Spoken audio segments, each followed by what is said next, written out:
So, sa araw po pala na ito ay magluluto kami ng arroz caldo dahil medyo makulimlim po ang aming panahon dito ngayon. Kaya naman magluluto tayo ng mainit na pagkain.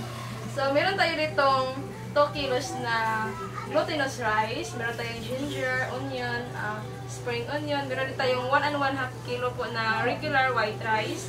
At ang ating chicken drumstick at saka wings.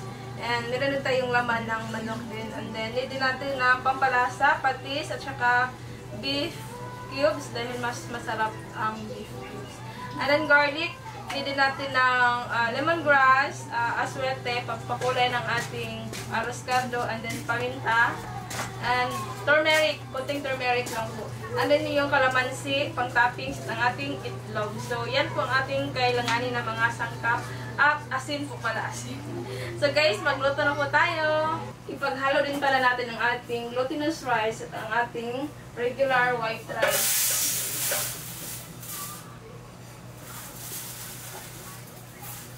Tasa natin. So, pasensya na kayo guys kung hindi tayo masyadong nagsasalita doon sa ating lutuan. Dahil sobrang init po talaga ng kusina namin dahil maliit lang po yung space. So, yung init ay naging siya sa palibot bitaw. So, ngayon ito ay hugasan natin.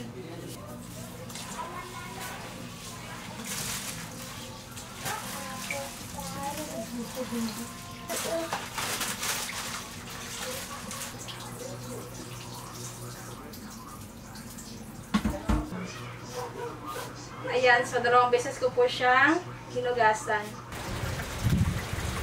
So, andito tayo sa ating kusina guys. Malito po talaga yung kusina namin. So, pag sobrang malakas yung apoy, sobrang init din po. At pag po, nasupot kayo. So, ano po, ang gamitin natin mantika, yung pinaglutuhan natin ng bawang para mabango po ang ating arroz caldo. Ayan. Ang una natin gawin ay maglagay muna tayo ng aswete. Ito yung buto ng aswete, pampakulay ng ating mantika.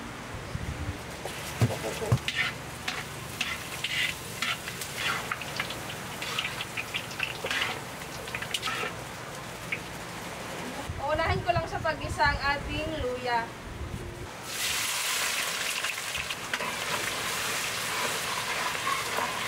Isunod na rin sa paglunod ang ating bawang. Ang ating sibuyas.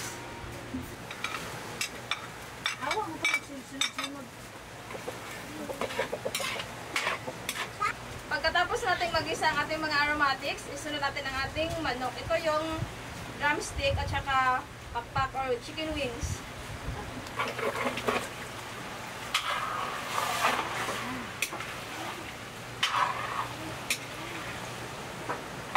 Gisa na natin ang ating tanglad.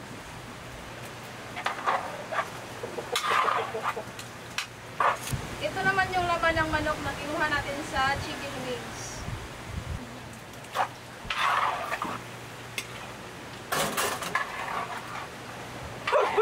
Isunod naman natin ang ating mga pampalasa, ang patis, paminta, turmeric, ang beef cubes para sumarap ng ating chicken.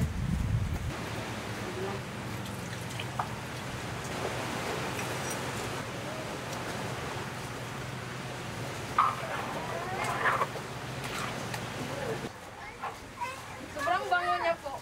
Hindi pa luto. So, ang sunod po natin ilagay ay ang bigas po. Igisa din natin ang bigas.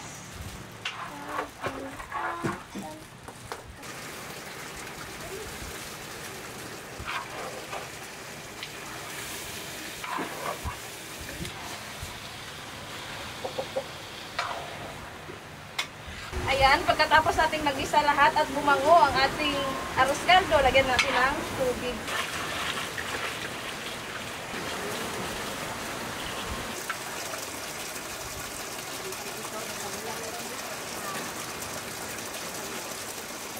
Ayan, so ito po ay hayaan lang natin kumulo at maluto ang ating mga sangkap. Tapos, i-mix-mix lang natin siya from time to time para maiwasang malikit sa kawali yung bigas at saka yung manok.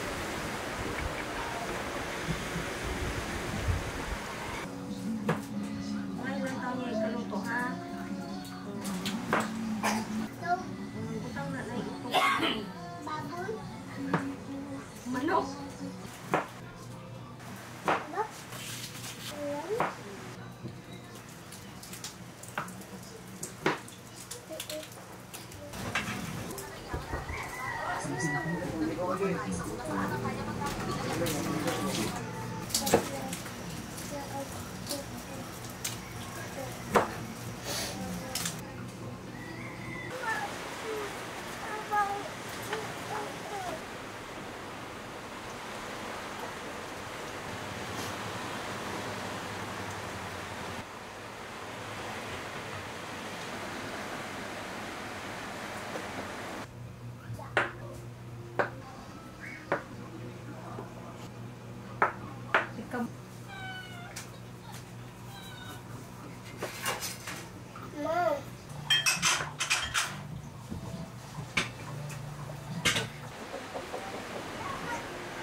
Ayan po, malapot na po ang ating arroz caldo. So, tinikman namin at kulang pa po yung lasa niya. Kaya magdagdag po kami ng beef cubes and then asin dahil nakulangan po talaga kami sa lasa. So, nakadepende na po yan sa inyo kung anong gusto niyo pong lasa.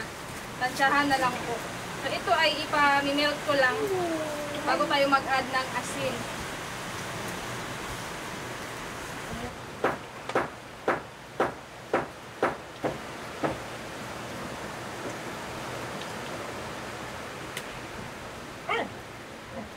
Ayan, okay na po yung lasa niya. Kaya naman ilagay na natin ang ating toppings na sibuyas.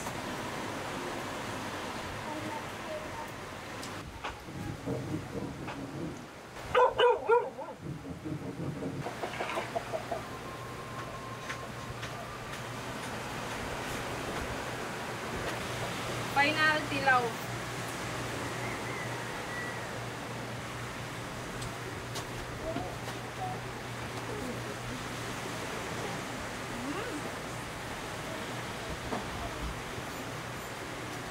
Bilis na kayo.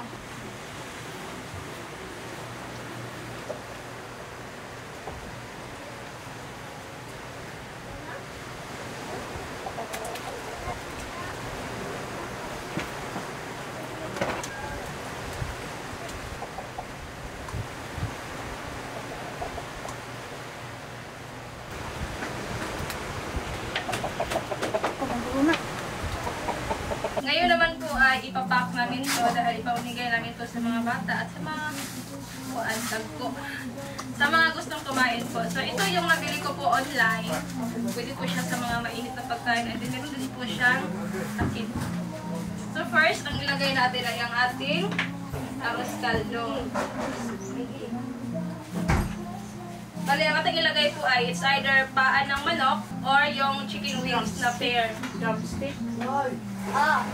So, first ay meron tayong chicken drumstick.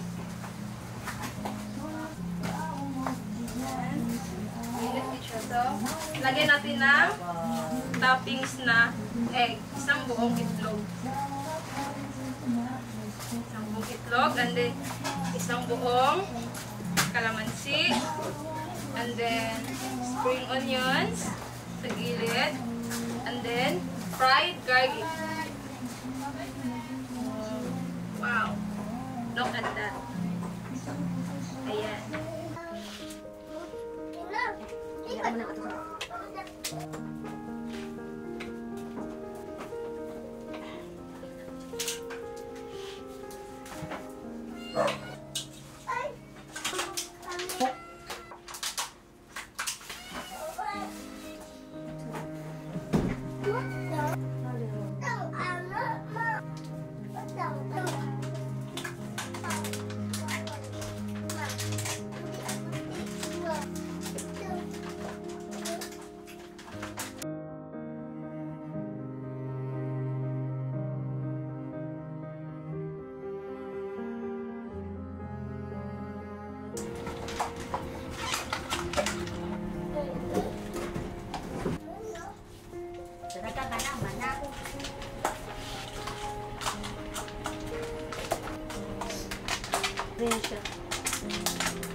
ito po lahat na gawa natin guys. Nakagawa po kami ng 85 packs po ng ating arroz caldo. At sa mga magkatanong po kung saan ko po nabili itong ating packaging, ay sa Red Up lang po ito nabili. So ilalagay ko na lang po yung link sa mga gustong bumili para makamura din po kayo.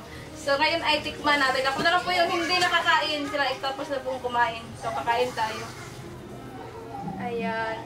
Napakaganda po ng ating pagkalote dahil sakto lang po yung pagkalapot niya, hindi masyadong malabnaw, hindi po masyadong dry.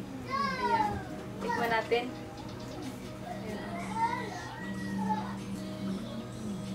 Ayan. Try niyo po yung ganitong pagkaluto ng arroz caldo. Tapos yung manok niya ay sobrang lambot.